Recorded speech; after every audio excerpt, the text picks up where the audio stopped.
अस्सलाम वालेकुम। अॼु आहे 4 अक्टूबर सूमर जो ॾींहुं ऐं हिन महिल थिया आहिनि तक़रीबन 11:15। असां निकिता हूं शॉपिंग करण जे लाइ, मां ऐं मुंहिंजी भेण। ही मेन रोड आहे लाड़काणे जो जेको भुटे साहिब जे बंगले जे अॻियां थो गुज़रे। ही उहो मेन चौराहो आहे ऐं असांखे शॉपिंग करणी आहे छोकिरियुनि जी शादियुनि जे लाइ, त उन सिलसिले में मां ऐं मुंहिंजी भेण वञी रहिया आहियूं। ऐं हीअ असां गुज़री रहिया आहियूं भुटे साहिब जे बंगले जे अॻियां। हीअ ॾाढी मशहूरु बिल्डिंग हूंदी कंहिं ज़माने में, हिते बैंक जी बिल्डिंग राउंड शेप में। सो हिन पासे ही सॼे पासे राइट साइड ते ज़ुल्फ़कार अली भुट्टे जो बंगलो आहे, उनजो अबाणो पुराणो लाड़काणे जो घरु। उन जे अॻियां असां मेन रोड तां गुज़रूं था, त मां सोचियमि त कुझु सीन बि रिकॉर्ड कंदी वञा, छो त इहे रस्ता ई रिकॉर्ड करणा आहिनि मूंखे, इहो ई ॾेखारिणो आहे जितां जितां मां गुज़रां थी ऐं जहिड़े जहिड़े पासे मां वञा थी। सो ही उहो रस्तो आहे जितां सॼी उमिरि नंढे हूंदे असां 6 क्लास खां वठी कॉलेज ताईं हिन रोड तां गुज़रिया आहियूं। हिन रोड तां सुबुह ऐं मंझंदि गुज़रंदा हुआसीं पंहिंजे स्कूल ऐं कॉलेज वेंदे, छो त स्कूल ऐं कॉलेज असांजा ॿई आम्हूं साम्हूं आहिनि। हीअ हिते सुक पुल जे भरिसां आई लव लाड़काणो इहो लिखियलु आहे, सिरनि सां लिखियलु आहे शायदि। हीअ सुक पुल मशहूरु आहे हिते। सुक पुल इन लाइ चवंदा आहिनि जो हेठां हिन जे ट्रैफ़िक गुज़रंदी आहे, मथां ट्रेन गुज़रंदी आहे, त इहे दरिया ते पुल न आहे, इन करे सुक पुल आहे। सो हितां असां वञी रहिया आहियूं सुरया पधर। हीअ रस्तो सुरया पधर जेको मशहूरु मार्केट आहे हितां, मां पहिरियों बि उन बारे में हिकिड़ी वीडियो ठाहे चुकी आहियां। उन पासे सां वञूं था। हीअ आहे शाहनवाज़ भुट्टो चिल्ड्रेन पार्क, ज़ुल्फ़कार अली भुट्टे जे नंढे पुट जे नाले ते आहे। हीअ ॿारनि जे लाइ बाग़ आहे हिते। इहो रस्ते में थो पए असांखे हमेशह। सो असां रिक्शा में आहियूं, छो त जंहिं पासे असांजो कमु आहे न, उन गाॾी वञण जो सवाल ई पैदा नथो थिए। तंहिंजे करे असां रिक्शा में वञण खे ई हमेशह तरजीह ॾींदा आहियूं, त जीअं आराम सां हिकिड़ी रिक्शा छॾे ॿी वठी सघूं, त असांखे टेंशन न हुजे पोयां जो। ऐं हिते सॼियूं बैंक्स जूं ब्रांचिस आहिनि, जेतिरियूं बि। हे त मां सिर्फ़ु हिकिड़ो साइड थी भरियां, ॿिए पासे खां बि कुझु बैंक्स जूं ब्रांचिस आहिनि। त बकोल मुंहिंजी भेण जे त हिनखे अक्सर बैंकुनि वारी घिटी बि चवंदा आहिनि। हिते बैंकूं सभु आहिनि तक़रीबन। जीअं ॾिसंदव तव्हां, काफ़ी सारी बैंक्स जा बोर्ड्स तव्हांखे नज़र ईंदा हिते। फर्नीचर जा इलाही दुकान आहिनि, हर क़िस्म जे फर्नीचर जा, यानी हिकिड़ो सिंपल ऐं सस्तो फर्नीचर बि, स्कूल जो फर्नीचर बि, ऐं घरनि जे लाइ महांगो फर्नीचर। ऐं हीअ ज़बरदस्त ख़ूबसूरत अॼुकल्ह प्रिंटेड पेटियूं थी मिलनि। अॻे असांजे नंढे हूंदे सिर्फ़ु हिकिड़ियूं सिल्वर कलर जूं हूंदियूं हुयूं हर साइज़ में, ऐं हाणे जेको आहे डिफरेंट प्रिंट में डिफरेंट कलर्स में मिलनि थियूं, त इहे ॾाढियूं मूंखे अट्रैक्ट थियूं कनि। पर ज़ाहिर आहे असां वठूं कोन था, छो त असां वटि हिन जो को यूज़ न आहे। हीअ असां जीअं पोइ तीअं सुरया पधर जे वेझो थींदा था वञूं पिया। हिते पहिरियों इहे अनाज मार्केट आहे, जिते मुख़्तलिफ़ क़िस्मनि जूं तव्हांखे दुकाननि ते ॿोरियूं रखियल नज़र ईंदियूं। वरी काई ब्रांच आहे कंहिं बैंक जी। ऐं हिते सब्ज़ी ऐं फ्रूट ऐं मच्छी एॾी ताज़ी ऐं घणी मिलंदी आहे, जंहिंजी हद न आहे। सो इहो तव्हांखे नज़र ईंदो हिन वीडियो में, सभु तव्हां ॾिसंदा वेंदव। ऐं हीअ तमामु यानी घणे एरिया ते इहे रेड़ा ठेला गाॾा मौजूदु आहिनि, स्टॉल संदल। पर मां थोरो रिकॉर्ड कयो आहे, छो त तक़रीबन सभिनी जा सीन जेके आहिनि उहे साॻिया ई आहिनि, त उहे साॻे हिकु जहिड़ो ई मंज़रु आहे। तंहिंजे करे मां कुझु हिसो रिकॉर्ड कयो, पूरो न कयो आहे। त जीअं जीअं असां इहे सुरया पधर जी तरफ़ वञूं था, असांखे त मेन जेको कमु हो कपिड़नि वारी मार्केट में हो, उतां ई असांखे थांव वठिणा हुया। पर हीअ उनखां पहिरियों इहो सभु कुझु ईंदो आहे जेको तव्हां ॾिसी रहिया आहियो। त लाज़मी इन्हनि भाॼियुनि ऐं फ्रूट्स ऐं मच्छी ऐं अहिड़े क़िस्म जे पूरे एरिया मां गुज़िरिबो आहे। उनखां पोइ असां वेंदा आहियूं उन कपिड़नि वारी मार्केट में, जंहिं मां कपिड़ो हिकु बि न वरितो। ऐं इहा हैरत अंगेज़ ॻाल्हि आहे त हमेशह मां कपिड़ा वठणु वेंदी आहियां उन मार्केट मां, पंहिंजे क्राफ्ट्स जे लाइ, क्विल्ट्स जे लाइ, रिलियुनि लाइ।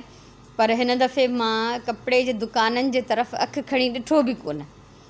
ऐं हीअ उते रेडीमेड रिलियूं बेशुमार मिलनि थियूं पियूं। तव्हां ॾिसंदव सभिनी दुकाननि ते ठहियल ठुकियल रिलियुनि जा मथियां तह ऐं कंप्लीट रिलियूं, जहिड़ियूं वठणु चाहियो। कंप्लीट वठो या सिर्फ़ु मथियों वारो वठो, त उहे पुड़ बि मिलनि था।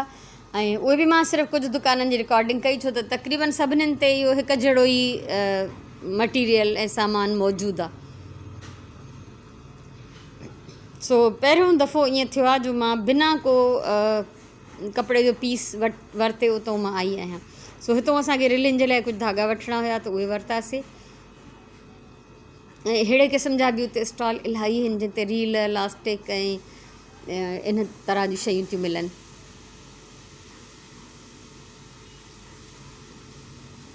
रिलियुनि जा दुकान बेशुमार आहिनि, तमामु घणा। हर दुकान ते हर तरह जी वैरायटी आहे। रेशमी बि आहिनि, कॉटन जूं बि आहिनि, ऐं ट्रेडिशनल टिपिकल कलर्स में बि, ऐं लेटेस्ट मॉडर्न क़िस्म जूं बि, जेके अॼुकल्ह जूं मायूं घणियूं करे त लुंडा बाज़ार में जेके क्विल्ट्स अचनि थियूं ॿाहिरां सेकेंड हैंड, उन्हनि जा डिज़ाइन कॉपी थियूं कनि ऐं पोइ उहे नयनि रिलिन में, नयनि टुकड़ियुनि में उहे ठाहीनि थियूं। हिते हर हुनरमंद जो हुनरु तव्हांखे नज़र ईंदो। ऐं ख़ासि करे ही लड़ियूं जेके साइड में तव्हां ॾिसो था लेफ्ट हैंड ते टंगियल, इहे कुंगरियूं ठहियल आहिनि जेके वठी करे सिर्फ़ु रिलिन में, रवनि में, चादरुनि में, कंहिं बि शइ में हणी थियूं सघजनि ख़ूबसूरतीअ जे लाइ। ऐं हर तरह जो कपिड़ो हिते अवेलेबल आहे। साम्हूं जीअं तव्हां कुझु ड्रेसिस टंगियल ॾिठा त जेकॾहिं पाइण वारो कपिड़ो वठिजे, मां त पाइण वारो कपिड़ो हितां कॾहिं कोन वरितो आहे। असां हमेशह इहो रिलिन ऐं क्विल्ट्स ऐं बैग्स वग़ैरह जे लाइ, चादरुनि जे लाइ वठंदा आहियूं। तो अहिड़े टाइप जा स्टॉल तमामु घणा आहिनि, इलाही वैरायटी आहे। याने हिकिड़े हंधा न मिले त ॿिए हंधा टे हंधा ज़रूरु मिली वेंदो। ऐं हीअ मूंखे मज़े जी शइ नज़र आई त हीअ प्रिंट थियल, ठपियल, छुरियल उते विहाणनि जूं छऊं हुयूं, हीअ हुरमिचे में बि ऐं आम स्टिचिस में बि। याने हीअ ब्लॉक प्रिंट थियल आहिनि, हिननि जे मथां एम्ब्रॉयडरी करणी आहे। या मूंखे ॾाढी मज़े जी शइ लॻी। जेको बि भरणु चाहे पंहिंजे पसंदि जे हिसाब सां डिज़ाइन जूं छऊं विहाणनि जूं, या दस्तरख़्वान, टेबल कवर्स वग़ैरह, जंहिंखे जेको खपे उहो वठी थो सघे आराम सां।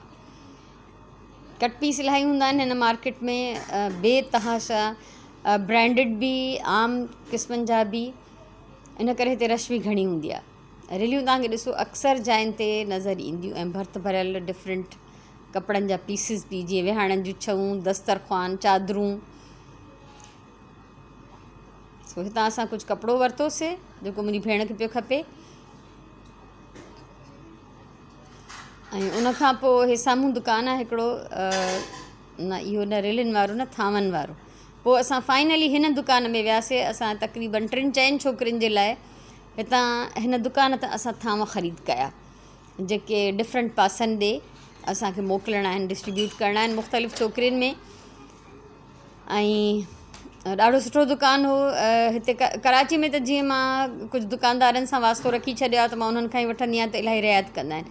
अॼु असां हिन लाड़काणे में बि हिन दुकानदार सां थोरो रखियोसीं त भई असां आईंदा वठंदा रहंदासीं हितां। मां त न हूंदमि, मुंहिंजूं भेणूं हूंदियूं, उहे वठी ईंदियूं।